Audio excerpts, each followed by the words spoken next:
قبله أفلا تعقلون فمن أظلم ممن افترى على الله كذبا أو كذب بآياته فمن أظلم ممن افترى على الله كذبا أو كذب بآياته إنه لا يفلح المجرمون ويعبدون من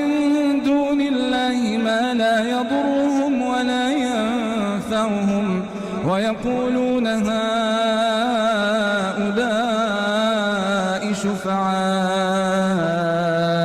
عند الله قل تنبئون الله بما لا يعلم في السماوات ولا في الأرض سبحانه وتعالى عما يشركون وما كان الناس إلا أمة واحدة فاختلفوا ولولا كلمة سبقت من ربك لقضي بينهم فيما فيه يختلفون ويقولون لولا أنزل عليه آية من ربه فقل إنما الغيب لله